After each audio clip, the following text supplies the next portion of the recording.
It is that time of the month. Let's talk about everything I read in November. I read 13 books, 14 books. I can't remember. I guess we'll figure it out by the end. I started the month as I have done since August, and that is with a John D. MacDonald book. I read Travis McGee, book 10, The Girl in the Plain Brown Wrapper. Now, Pale Gray for Guilt, the book that came before this, was white collar crime, and Travis McGee was scheming and wheeling and dealing. Well, The Girl in the Plain Brown Wrapper goes back to good old McGee trying to figure out a mystery that was given to him by a woman that he had slept with. One of the many. Well, this one was an older woman that he had loved a while back, and she got a hold of him as she was dying, and she told him that her daughter had issues and that she wanted him to figure out what was going on with her and see if she could get help. It's a very interesting book. I really liked the mystery. It kind of kept me guessing the whole time, and I just got classic Travis McGee in Florida. There's like twist after twist, and we're 10 books into this. I love this one just as much as most of the others. Like, there's not a bad Travis McGee book. So what else am I supposed to say? We're 10 books in now. By the way, like, pretty much all of these you can read out of order. I mean, I can't read them out of order because that would eat me alive, which is why I've started at the beginning. But this one you could just kind of pick up if you wanted to. I don't think you'd really miss anything. After that, I decided to binge a book series. And the reason I decided to binge the book series was thanks to Jimmy at the Fantasy Network. I was talking to him and he was like, "Hey, have you read the Amber series?" And I was like, "No, I've read a lot of Zelazny. I've just kind of been saving that." And he's like, "Oh yeah, I'm starting book 4. It's real good." And so then it just started like eating away at me, and I was like, I need to read this series. Why not just read it right now? So I read all of the Corwin saga, which is the first 5 books, in a week. I read 2 of them in one day. And the first one is 9 Princes in Amber, and wow, is that book good. You have so many interesting things going on in this series. This first book reads like portal fantasy. Well, I mean, it is portal fantasy pretty much. You start out with Corwin. He wakes up in a hospital. The nurses are drugging him and trying to keep him asleep, and he kind of gets sketched out and he can't remember anything. So what's he do? He immediately tries to escape. And after that, it's him trying to put the pieces together to get his memory back, and the world just opens up to you more and more throughout the story. Yes, that is like the most tired trope in the world. Person with memory loss starts rediscovering themselves, but it's written by Zelazny, so it's magnificent. He can just take any worn out trope and make it new. The next book in that series, The Guns of Avalon, is probably my favorite out of these 5. Holy crap, it is amazing. It is the most epic sword and sorcery experience you will see. Or you're slaying demons, you're fighting evil, you're tearing stuff up. Like, it is just so cool, very fast paced. It's 50 pages longer than the first book, but it goes by so much faster. It's just amazing. And in this one is where I was like, hey, wow, Games Workshop stole a lot from Roger Zelazny. There is chaos, there are beastmen of chaos, and there are demon princes in this book that came out in 1972. It just grinds my gears with how like litigious Games Workshop is about their intellectual property that they stole from writers from the 70s. It just bothers me so much. Like, I know that Zelazny was like borrowing from other people, but those are other authors, and then Zelazny wasn't suing people's pants off for writing about chaos. So anyways, I don't want my whining to impact my feelings toward the Guns of Avalon. Holy crap, it is amazing. I really, really enjoyed it. Why did a goblin jump up in my recording area? What are you doing, dude? You want to sit here for a while? All right, well, the next book, Sign of the Unicorn, book 3, it's amazing. It is different than the first 2. So the first one feels like portal fantasy. Second one feels like sword and sorcery. This one is all about politics, interfamilial like power struggles, and just one thing after another. It's very interesting. There's like a almost murder whodunit type thing in here. Just lots of mysteries, lots of unraveling of schemes. It's very different than the first 2, and just like the best way. The thing I really like about the series is Zelazny's so good at just keeping things fresh. The Hand of Oberon has one of the coolest twists I've read in a book this year. I really liked it. I mean, I got to the end and I'm like, wait a second, did that really happen? Because as this book was building up, what ended up being the twist, I was like, maybe this is kind of sus. Like, what's going on with this? And then when the twist happened, like, it still blew me away, even though I kind of suspected it. And I was like, oh, wow. It's just like perfect execution, which, I mean, that's kind of what I expect from Zelazny at this point, is like taking the things I already expect in a book like this and just executing them in a way that still blows me away. And speaking of that, I mean, the Courts of Chaos, number 5. This is the last one in the Corwin saga, because the Chronicles of Amber, the first half is Corwin and the second half is the character Merlin, who is his son. This one had a lot of like surprises, tied up a lot of loose ends, and just had a banger of an ending. I really liked it. I rated it really high, but I still think I like Guns of Avalon the most. I really enjoyed that book. And I might even put Hand of Oberon above this. I don't know if I rated it as high though. I'm not sure. I really, really love this series. I know that everyone says like the Merlin saga is not as good, and we'll see how it goes. It's narrated by Will Wheaton, and we'll see how that goes too. I might have to read them in paper, but I'm looking forward to it. I'll get to them probably sometime in the next 6 months. All the books are so short. Like, they're just so easy to read too. I just really vibe with Zelazny's writing. It just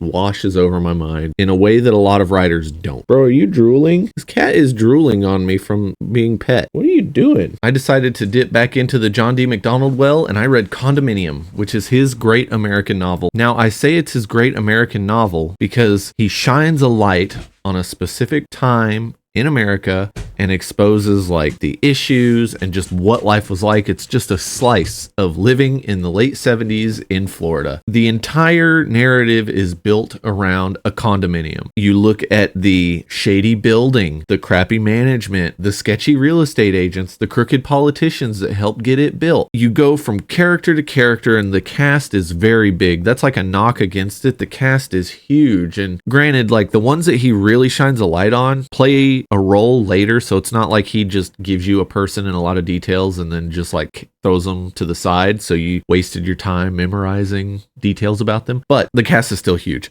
I really like it. The premise is, let me just read the little blurb here. Here's a panoramic look at the shocking facts of life in a Sunbelt community. The real estate swindles and political payoffs, the maintenance charges that run up and the health benefits that run cut, the crack-ups and marital breakdowns, the disaster that awaits those who play in the path of the hurricane. 80% of it is slice of life Florida. You're following these different casts of characters, and they kind of intermingle with one another, and all these events are happening. And then the last 20% of it is like a disaster movie. A hurricane hits, and you see the repercussions of all the sketchy building and what the crooked politicians allowed to have happen. It's wonderful. The thing I find so interesting about this is this book was a warning. This was John D. MacDonald saying, hey morons, there's a lot of shady stuff happening in Florida, especially with building practices of condos. We should do something about it. This came out in 77. You remember the condo that collapsed in Miami, like, 5 years ago? It was built after this book. And what was wrong with it? Oh, sketchy building practices, people ignoring the warning signs. And that's literally what this book is like, hey, we got some sketchy building practices and everyone is just ignoring the warning signs because there's a lot of money to be made here in Florida real estate. It's just so fascinating that he was talking about this stuff in 1977. And like, the man knew what he was talking about. Not only did he have an MBA from Harvard, he knew a lot about Florida businesses. He knew a lot about Florida real estate, and he'd been living in Florida for most of his life. He had to have just been so angry when he wrote this book, and even more angry afterwards when people are like, oh, wow. Anyways, I really like it. I don't know who I would recommend it to though, because most John D. MacDonald fans are probably Travis McGee fans, and this is nothing like it. I think the closest thing I can equate it to is the way Stephen King writes his characters, which makes sense because John D. MacDonald was such a huge influence on Stephen King, to the point that he wrote Doohickey, which is about people in a condo in Florida. I don't know. If you're a fan of just great American novels and you want to explore life in like the mid 70s in a Florida condominium, there's nothing better than this, if there is anything else like that. So definitely check it out. After that, we got back to cooking. I read Gilded Latin Bones, Garrett P.I. book 13 by Glenn Cook. It was great. It is very different. It starts with a mild time jump. It feels like at the beginning of this, Garrett has kind of lost his way. He's not living at his own house, and like, stuff just starts to go on. And it's basically like, hey dummy, like, you have other people you're responsible for. Your business and the web of people you've created over the previous 12 books are still here. And like, what are you doing? One of the characters basically is telling him that throughout the story. There's a lot of changes in this book. And the other thing is like, not only does this have a lot of changes, this book is written completely different than any of the other ones. It takes place in basically two locations. One is a bedroom above a brothel, and one is at his house. He barely leaves the house. He is doing what his partner usually does, which is sending people out for clues, bringing them back, and he's the one putting the pieces together to try to solve this mystery while he's protecting a friend of his. It's fascinating. Like, the cast in this is huge, and I swear 80% of this book is dialogue. It has to be. It feels like it anyways. It's just amazing that 13 books in, Glenn Cook's like, I'm gonna shift gears. Garrett's not leaving his house, and we're doing nothing but talking to people. And it's still really good.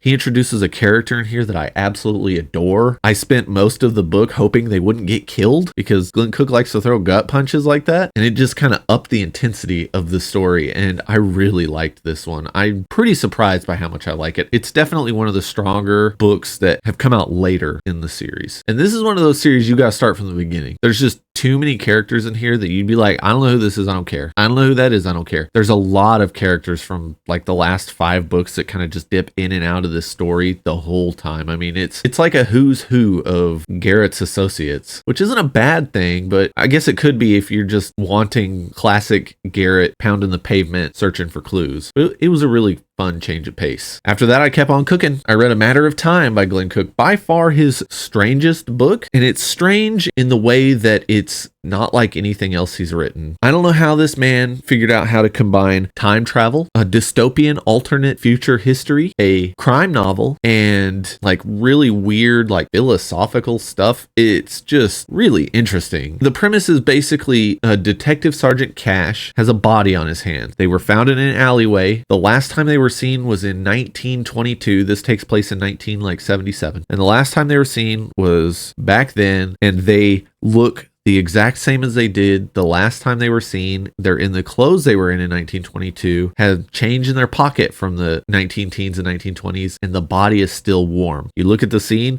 they took 3 steps, collapsed against the wall, and died, and the body's still warm in the dead of winter in St. Louis. It's just crazy. That is like the tip of the iceberg with how trippy this book is. I was shocked at the things that happened in it. I don't want to talk about it anymore. It's 268 pages. I highly recommend it. The audio is good enough, but it's a short book. Like, definitely check this out. This is his best standalone. It has terrible reviews, but there's not a lot of reviews on it. It's just wild. What? Some of the reviews are kind of valid. A lot of the things feel dated. There's definitely like a whole Red Scare element to this that in 1985 was on the way out, but I guess was still relevant in popular fiction. It's still really good. You got to look at it as like a time capsule for when it was written. I really liked it. I think I like it more the farther I've gotten away from finishing it. It's a very fascinating read. All right, I had to get some nonfiction in. I have still not hit my arbitrary 20% of my books need to be nonfiction, and I don't know if I'm going to, but I'm going to try. I read Steel Lobsters, Crown Commonwealth, and the Last Nights in England by Mike Cole, a dramatic history of the Steel Lobsters, Sir Arthur Heselridge's regiment of horse in the English Civil War, the last fully armored knights in England. Now, Mike Cole starts off immediately saying, the reason I'm so obsessed with these guys is because they were knights with guns. And it's just like, what? Knights with guns? That's amazing. What he did with this book is he took the Steel Lobsters, the Last Nights in England, and used them as a focal lens for looking at the English Civil War, combat in the 17th century, and how knights had been used throughout history. It's just really, really fascinating. I don't even think you need to know a lot about that time. Like, I know a fair amount about most wars from the last 1,000 years, but this is one of my blind spots, and that made it even better. I really enjoyed learning about the English Civil War while following around the history of knights with guns. It's so cool. I highly recommend it. Go check it out. If you have any interest in like the history of knights, you need to read this. After that, I decided to go with something completely different, and that's Knights Masters by Tanith Lee. This series has been described to me as epic prose like the Bible mixed with fantasy erotica. And I was like, excuse me, what?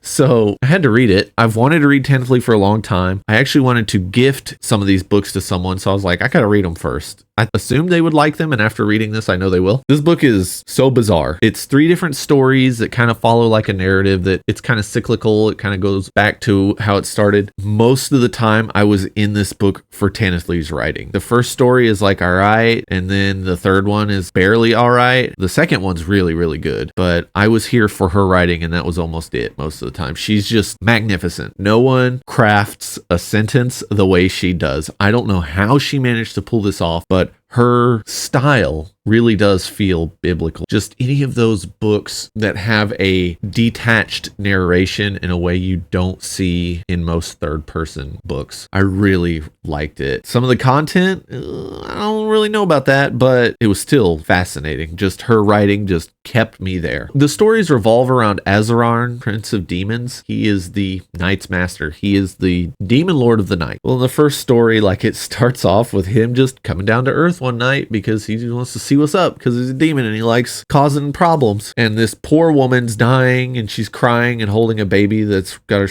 a shawl over its face. And she's like, my life has been so miserable and now I'm dying. This is just awful. And the demon's like, if your life sucks, like, just die. Like, then you don't have to deal with a crappy life. And she's like, oh, but life's just been so bad and I have this baby and I'm just worried about my baby. And he's like, well, if your life sucked so bad that being dead is better, than like being dead's probably better for the baby too. And I'm like, excuse me, what? This demon is just a trip. And then like she dies because she doesn't want to be a part of the conversation anymore. And he sees that the baby is absolutely beautiful. It's a beautiful baby boy, probably the most beautiful human he's ever seen, which he views humans as like cattle. They're just, or toys. So they're not human to him because he doesn't consider them sapient, I guess. Well, anyways, he takes this baby in and like raises it from a distance. And then when the baby is a grown man, they start a relationship. I guess I'll put it that way, a toxic relationship. And it's just so weird. And then the second story is literally him like, hey, I'm going to make these objects that everyone covets. And then I'm just going to watch them destroy their lives to get a hold of them because it's fun. And then you just follow this story. But this story is more than that. This story is a villain's origin story, and then what happens to this villain throughout her life. She starts off not even knowing that people could be mean, and then by the end of it, she's an absolute monster, and she's completely justified in feeling that way. It's just amazing the way she wrote this story. Check it out. It's only 208 pages. Like, burn through it real quickly. The audiobook's good, but man, you'll be there for Tanith Lee's writing. The content, it could be bad, and you're still there because, man, could she craft a sentence. After that, I decided to go with people who could not craft a sentence, but were still entertaining. I was on the Elusive Exclusive Book Society with PulpMortem, Secret Fire Books, and the Book Graveyard. I was the guest on their podcast. I'll put a link in the description, and we talked about the Texas-Israeli War 1999 by Harold Waldrop and Jake Saunders. The premise is in 1992, England nukes China, South Africa, and Ireland. They still had it out for the Irish after all that time. It just gets more absurd from there. It's 1999 at this point. You're following two Israeli tank commanders. They're mercenaries. And the reason they're mercenaries is because after everywhere got nuked and biological weapons got released and stuff, most places lost a bunch of their population. But Israel didn't get nuked. So they're overpopulated, but they have a lot of military veterans. So they go out as mercenaries across the world to try to find land of their own and make a little money, I guess. And these two tank commanders are given the job of going into the Republic of Texas because they seceded and getting back the president of the United States that was kidnapped by the secessionists. And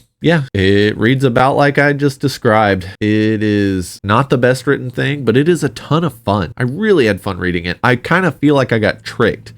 When Jake from PulpMortem handed me the book, he couldn't stop laughing. And then I look at the cover and it is, as you see, a tank with a Star of David and a bunch of stereotypical Native Americans. It's just so strange. It had no right to be good. But yeah, there's a lot of really good action scenes. It's very fascinating to read about tank battles happening in Dallas, Texas, and I don't know what else to say about it. Maybe don't go read it. Just go watch the episode where we talk about it. And then if you're still interested, go pick up a copy because we spoil a bunch of stuff, but the stuff that's fun doesn't have to do with like the plot. It's just like a fun read. After that, I decided to finish the month with some Grimdark, I guess. I want to make a video about the Grimdark genre and whether or not it's a real genre. And as I was going through like the most popular books, I realized I have quite a few blind spots of things that have been published in like the last 10-ish years. So I read Prince of Thorns by Mark Lawrence, and that book was very good. It was nothing like I expected. The book starts off like so edgy you're going to get cut, but there's a reason. I am perfectly fine with a book being written in this way when it makes sense with the world that it's in, or the character makes sense. Having like edgelords roll around and do terrible things because it's Grimdark is just really stupid and annoying. But everything in here, there is a reason behind it. So I give it like a pass for a lot of kind of the rougher parts. And Mark Lawrence is a fantastic writer. I had no idea that he was this good. I really liked it. And then I read King of Thorns, the sequel, and King of Thorns is perfect. Like everything in the book is a better version of what you got in Prince of Thorns. The main character, Jorg, is better in every way. I really enjoyed it. And I also read Emperor of Thorns, but I read it on the 1st of December. So, I ain't talking about it here. You're going to have to wait. Maybe I'll just do a review of the trilogy because that could be interesting. But yeah, I really like King of Thorns. I love the world building. I don't know how many of you have read these books, but there's like a twist in them that's not a twist. It's literally just a part of the world building. So let me know if that's like something people are supposed to keep secret, because when I talk to other people about it, they're like, I don't keep it secret. Who cares? It's part of the world building. And I went in thinking there was like this big twist or this reveal of like the world. I guessed it in the first chapter. I was like, what are these people talking about? But anyways, I think I'll expand on this in like a review of the trilogy. And so yeah, that wraps up what I read this month. How many books did I read? 14 books. I don't know what's going on this year. This pace is ridiculous. Maybe it's just I'm having a lot of fun reading a lot of different things. I've been keeping it interesting. This has been like all mood reading this year, other than the Glenn Cook stuff. But who's not in the mood to read Glenn Cook? Like, come on, man. I guess I should talk about my plans for December. The December TBR is pretty simple. I have 2 Glenn Cook novels to read. Wicked Bronze Ambition, the final Garrett P.I. novel, Until Rock figures out what they're doing with their lives and publishes the one that Glenn Cook sent them in 2020. Yes, I was reading an interview and Glenn Cook's like, I don't know why the next Garrett P.I. book's not out. I sent it to him years ago. They haven't said anything. They haven't put out a release date. And then he was like, I have another Garrett P.I. story like ready to write, but I'm not putting it to paper until they publish the one that I already sent them, which I don't blame him. And also, hey, Rock, what are you doing? Like, why don't we have audiobooks for Garrett P.I.? I want to listen to the series when I reread it, but I don't think it's going to happen. And I'm definitely not going to have some robot read it to me. It's going to be terrible. I don't know what's going on with that. Other than that last Garrett P.I. novel, which I started and it's going okay. I have The Dragon Never Sleeps, which most people consider his best standalone. I'm really looking forward to it. I'm probably going to read it toward the end of the month because I have this giant monstrosity that comes out in a few days called Wind and Truth by Brandon Sanderson. I've been waiting, 4 years for the book? So that's what I'm going to be doing right when it comes out. My plan is to read all of the preview chapters over the next few days to get ready. I already read like the first 13 or so. And then when the book comes out, just dropping the hammer and reading it physically the day it comes out. And then I'll finish the rest on audio over the weekend. I'm hoping to be done with it in the first couple days that it's out. When Oathbringer came out, I read it in like less than 2 days, and then I listened to it on audio immediately afterwards. I read Oathbringer twice in the first week it was out. I'm not going to do that with Wind and Truth, I don't think, but I'm hoping that Wind and Truth is good enough that I want to, because I did not want to read Rhythm of War again, and we'll just leave that at that. Maybe I'll do a Stormlight review after Wind and Truth. I don't know. I'm part of the BookTube hive mind of reading Wind and Truth in about a week, but I will say I have been reading the Stormlight Archive since before the first book came out, when he first had preview chapters. So I feel old compared to most of the people who are obsessing with it on BookTube, but I am just going to move on now. My other plans are try to get some nonfiction. I really need some nonfiction, and I need more Travis McGee. I miss my boy.